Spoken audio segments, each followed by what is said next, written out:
अगर तुम अपने अधिकारी का सम्मान करते हो, मान सम्मान रखते हो और तुम इस चीज़ को रिसीविंग मानते हो, तो फिर इसको क्यों करके दिए? मैं थाना प्रभारी से बताओ, फिर इसको क्यों दिया थाना प्रभारी? धीरज सिंह देव जो है 5,000 रुपये दे रहे थे और हॉस्पिटल से 10,000 रुपये दे रहे थे। यह बात सही है। इन्होंने कॉल रिकॉर्डिंग सुनाया, मैं कॉल आपके बलरामपुर जिला में इस तरीके की घटना हुआ है और आप घर में है। गुस्सा आ गया मेरे को। किस बात पे गुस्सा आया कि एसडीएम साहब को बोला मैं, देखो कुछ लोगों को ना हॉस्पिटल से ट्रांसफ़र कर दिया गया है, मतलब रामानुजगंज बलरामपुर के हॉस्पिटल से। ये एसडीएम साहब क्या बोलते हैं कि 15 लोगों को उनका नौकरी को ख़त्म कर दिया गया है जो उन्होंने लापरवाही किया था। तो मैं साफ साफ शब्दों में बता देना चाहता हूँ कि जो जिला हॉस्पिटल से महिला गिरी है उसका जिम्मेदार कौन है? हॉस्पिटल प्रबंधक है। महोदय, कैमरे के सामने आके बोल रहा हूँ, अगर आप में हिम्मत है, बलरामपुर के जिला प्रशासन और पुलिस प्रशासन में हिम्मत है, जैसे टीआई साहब ने बोला, जैसे एसडीएम साहब ने बोला, अगर हिम्मत है तो आप भी कैमरे के सामने आके एक बार बोलिए कि हॉस्पिटल से महिला गिरी है, इसमें उसी की गलती है, इसमें कुछ कार्रवाई नहीं होता है, हॉस्पिटल प्रबंधक जिम्मेदारी, हॉस्पिटल प्रबंधक का जिम्मेदारी नहीं है, तो समझ में आता है। अभी तो मैं कैमरे के सामने आके बोल रहा हूँ, अगर आप भी सच्चाई के साथ है तो आप भी आके बोलिए, इसके बाद क्लियर किया जाएगा। खाली मुंह पे आके फचर फचर करने से नहीं होता है महोदय। कानूनी प्रक्रियाओं को हम भी जानते हैं और हम भी समझते हैं बहुत अच्छे से, इसीलिए हम जा रहे हैं सीएम साहब के पास। समझो यार कि एक जिला को मतलब कैसे कवर अप करके इसको रखा गया है कि मतलब एफआईआर नहीं हुआ। कितना शर्म का बात है। अरे यार, चुल्लू भर पानी में डूब मरो तुम लोग यार, चुल्लू भर। एकदम आदिवासी महिला को तुम एकदम भूंज के खा गए तुम लोग, समझो एकदम भूंज के खा गए उनको। हत्यारे हो तुम लोग, हत्यारे हैं। कम से कम एफआईआर भी हो तो हमको समझ में आता है कि नहीं है, चलो ठीक है, न्याय का बात किया जा रहा है। एफआईआर नहीं लिखे, रिसीविंग देने में 2 घंटा प्रताड़ित किए और इस रिसीविंग को दे करके हॉस्पिटल के सामने से गुमराह करके इस परिवार को भेजा गया। बताइए, ये रिसीविंग है? अगर तुम अपने अधिकारी का सम्मान करते हो, मान सम्मान रखते हो और तुम इस चीज़ को रिसीविंग मानते हो, तो फिर इसको क्यों करके दिए? मैं थाना प्रभारी से बताऊँ, फिर इसको क्यों दिए थाना प्रभारी? क्यों दिए? अरे तुम लोग आदिवासी महिला को जान से मारे हो। अगर जान से नहीं मारे होते, इस बात का दुख होता कि आदिवासियों को दबाया नहीं जा रहा है, चाहे दबाया जा रहा है, तो उस संबंध में उचित कार्रवाई करते। तब तो हम समझते हैं कि बलरामपुर शासन प्रशासन सारे लोग जो है आदिवासियों का सम्मान कर रहे हैं, चाहे इनके साथ में खड़े हैं। एक लाचार पिता, एक लाचार बेटी 400 किलो 450 किलोमीटर का दूरी तय करके जा रहे हैं, उनको इस तरीके से गुमराह करो। क्या लगा था बात दब जाएगा? कभी नहीं दबेगा। जिनको लगता है कि बात दब जाएगा, कभी नहीं दबेगा। इनको न्याय मिलेगा और न्याय लेके रहेंगे, क्योंकि ये लड़ाई अपना खुद ही लड़ रही हैं। पूरा परिवार इनका ये लड़ाई लड़ रहा है। लोगों को बेवकूफ़ समझ रहे हैं। आगे कैसे बेशरमों की तरह ये लोग शासन प्रशासन में बैठे हुए लोग बता रहे हैं। एक चीज़ मैं और नोटिस पॉइंट करा देना चाहता हूँ सभी लोगों को कि अभी मैं जैसे चाचा बता रहे थे कि धीरज सिंह देव जो है 5,000 रुपये दे रहे थे और हॉस्पिटल से 10,000 रुपये दे रहे थे। यह बात सही है। इन्होंने कॉल रिकॉर्डिंग सुनाया, मैं कॉल रिकॉर्डिंग सुना। देखिए, अब कुछ लोगों का कहना है जो धीरज भैया को चाहते हैं, वे लोग का कहना है कि धीरज भैया अपने तरफ से दे रहे थे। तो मैं बता दूं भाई साहब कि मैं किसी भी पद पे नहीं हूँ, ना ही मैं किसी राजनीतिक दल से जुड़ा हूँ, ना ही मेरा कुछ है। मैं एक नॉर्मल व्यक्ति हूँ, गांव घर में रहने वाला एक नॉर्मल सीधा साधा व्यक्ति हूँ। मैं भारत देश के इस स्वतंत्र नागरिक होने के नाते मैं इस मुहिम में मैं शामिल हुआ। इस मुहिम के पीछे, इन चाचा लोगों के, इस परिवार के पीछे मैं सिर्फ खड़ा हूँ। मैं कुछ नहीं कर रहा, मैं सिर्फ खड़ा हूँ। ये लड़ाई खुद अपना लड़ रहे हैं। तो भैया आप, धीरज भैया, आप ये बताइए, आप एक जनप्रतिनिधि हैं, आप सेवक हैं, आप गरीबों के मसीहा हैं। ऐसे कहने वाले मीडिया वालों, तुम लोग पूछो धीरज सिंह देव से कि जब इस परिवार के ऊपर विपत्ति आया तो उन्होंने क्यों नहीं बोला कि तुम लोग 5,000 10,000 रुपये रखो, इसके बाद मैं तुम लोगों के मुआवजे की और तुम लोगों को न्याय दिलाने के बाद मैं करूँगा। अरे भैया, आप तो चाहें तो सीएम साहब से फोन लगा के बात करा सकते हैं, आप तो चाहे रामविचार नेताम जी से बात कर सकते हैं, लेकिन समझो कि लोग कितने लाचार हैं। इसके बाद भी मतलब 400 450 किलोमीटर पैदल जाना पड़ रहा है।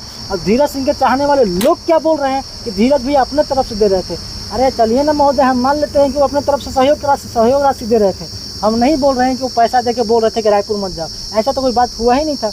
ऐसा बात हुआ था कि सहयोग हम दे रहे थे। चलिए हम मान लेते सहयोग हम दे रहे थे, तो इस न्याय की लड़ाई में भी आपको सहयोग देना चाहिए था ना।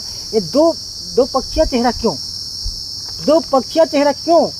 मैं पूछता हूँ कि 2 पक्षीय चेहरा क्यों? आखिर ऐसा नहीं होता है। पैसा इम्पोर्टेंट नहीं है, न्याय इम्पोर्टेंट है। अब न्याय इसलिए इम्पोर्टेंट है कि समाज को सीख मिलेगा ना, हॉस्पिटल में सुधार होगा ना। कल जाके अगर मेरी माँ उसी हॉस्पिटल से गिर जाएगी तो इसका जिम्मेदारी, इसके बाद इसका मतलब कुछ नहीं होगा वहाँ पर। इसीलिए सुधार होना चाहिए, सुधार करना इम्पोर्टेंट है। सुधार सिर्फ किसी एक व्यक्ति के लिए नहीं हो रहा है, अब यह लड़ाई भी सिर्फ किसी एक व्यक्ति का नहीं रह गया, पूरा मुहिम हो गया है, पूरे समाज के लिए, पूरे जिला के लिए है, पूरे छत्तीसगढ़ के लिए है। अब बात होगा तो सिर्फ किसी एक चीज़ के लिए नहीं बात होगा। इसीलिए बता रहा हूँ 5,000 10,000 रुपये इम्पोर्टेंट नहीं है। अगर आप बोले होते कि लो 10,000 रुपये तुम अपना क्रियाक्रम करो, मैं अपने तरफ से इतना सहयोग कर रहा हूँ, लेकिन आप लोगों का न्याय मैं दिलाऊंगा और न्याय का लड़ाई करूंगा। हॉस्पिटल में जो कुछ भी होता है उन लोगों के ऊपर कार्रवाई कराऊंगा। अगर कार्रवाई नहीं होगा तो तुम लोग के मैं लड़ाई लड़ूंगा। तो बोलते कि धीरज सिंह गरीबों का मसीहा होता, हमको भी गर्व होता। आप अच्छे काम पहले करते थे, मैं कहूँगा। देखिए मैं दो चेहरा नहीं दिखाता, जो मैं दिख रहा है मैं सिर्फ वही हूँ, अलग से कुछ नहीं है। तो आपने पहले बहुत अच्छा काम किया है, इस बात को कोई झुठला नहीं सकता। लेकिन आज के डेट में आप अच्छा काम नहीं कर रहे हैं, लोग आपको पसंद नहीं कर रहे हैं, उसके पीछे रीज़न है क्योंकि आप दो चेहरा दिखा रहे हैं। सिर्फ एक चेहरा दिखाइए भैया। और ऐसा नहीं है कि लोग आपको आज भी चाहने वाले नहीं हैं, लोग आज भी आपको चाहने वाले हैं, लेकिन आप न्याय की बात नहीं कर रहे हैं। इसीलिए इस बात का बहुत दुख है। आज इस तपती धूप में 450 किलोमीटर का दूरी मैं इस परिवार के साथ में कर रहा हूँ, तो किस लिए कर रहा हूँ? इस परिवार को न्याय मिले। 5,000 रुपये और 10,000 रुपये और 50,000 रुपये देने का क्षमता मैं भी रखता हूँ, लेकिन इनको रुपया देकर न्याय नहीं दिया जा सकता है ना। इसलिए बोल रहा हूँ कि न्याय होता है और समाज में वही छवि बनता है, समाज को वही सीख मिलता है। तो भैया इस मुहिम में आप भी शामिल होइए। अगर आदिवासियों को सच में अगर आप चाहते हैं और आदिवासियों का मदद करते हैं तो आपको तो इस मुहिम में खुल के आना चाहिए था। आपके बलरामपुर जिला में इस तरीके की घटना हुआ है और आप घर में हैं और फ़ोन करवा के लोगों से बुलवा रहे हैं और बोल रहे हैं कि 5,000 रुपये ले लो, 10,000 रुपये ले लो। गलत बात, इसका मैं एकदम खंडन करता हूँ। इस चीज़ का मैं इनको दे रहा हूँ 50,000 रुपये। आप न्याय दिला देंगे क्या? नहीं ना। तो फिर न्याय दिलाना चाहिए था। यह गलत बात है, सारी सर गलत बात है। और लोग जो धीरज सिंह के चाहने वाले लोग हैं, अरे यार सबसे पहला बात तो मैं ये बता देता हूँ कि नेता लोगों को अपना बाप मत समझो ना।